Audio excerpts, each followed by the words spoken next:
जो मशीन की तरह बटन दबाए तो चल पड़े और बटन ऑफ करे तो रुक जाए। आज की दुनिया में अगर जिंदा रहना है तो दुनिया के बटन अपने हाथ में रखने पड़ते हैं, वरना ये दुनिया जिंदा नहीं रहने देगी। हाँ डैडी, लेकिन आप एक बात भूल रहे हैं कि आप जैसे तमाम बटन वालों के ऊपर भी एक बैठा हुआ है जिसके हाथ में मेन स्विच है। जिंदगी, तकदीर, ये सब असली करंट तो वहीं से आता है। उसने अगर किसी दिन मेन स्विच ऑफ कर दिया तो। मैं तुमसे बहस करना नहीं चाहता। आज तुमने मेरा बहुत नुकसान कर दिया है। मैंने तुम्हें जरूरी बिजनेस मीटिंग के लिए बुलाया था और तुम हो कि यहां पर बचपन से लेकर आज तक सिर्फ बिजनेस मीटिंग के लिए तो आपने मुझे बुलाया है डैडी। जब से मैंने होश संभाला मुझे याद नहीं पड़ता कि बिजनेस के अलावा भी आपने मुझे किसी बात के लिए बुलाया हो।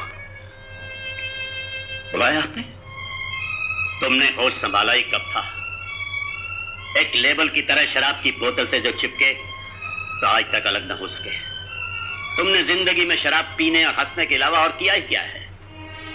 शराब की बोतल पे अगर मैं लेबल की तरह चिपक गया हूं डैडी, तो इस लेबल को चिपकाने वाले आप हैं। और जहां तक हंसी का सवाल, मैं आपको बता दूं डैडी कि आज तक मैं अपनी जिंदगी में कभी हंसा नहीं हूं। मैं तो दुनिया की खोखली हंसी पर कह लगाता रहा हूं। तो आपने तो दूर से सिर्फ उन कहकों की आवाज सुनी है, कभी कई बार करके उन कहकों में बंद छलकते आंसू नहीं देखे। ये कह कहे, आंसू, जज्बात, ये बेकार और नाकारा लोगों की बातें हैं। मेरे पास इन चीजों के लिए फुर्सत नहीं है। और फिर तुम किस बात पर आंसू बहाते हो? कौन सा सुख नहीं है तुम्हारे पास? क्या कुछ नहीं दिया तुम्हें?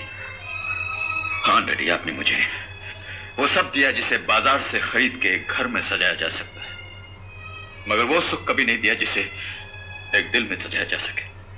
तुमने फिर वही बातें शुरू कर दी। मैंने कितनी दफा कहा है कि ऐसी फजूल बातों के लिए मेरे पास वक्त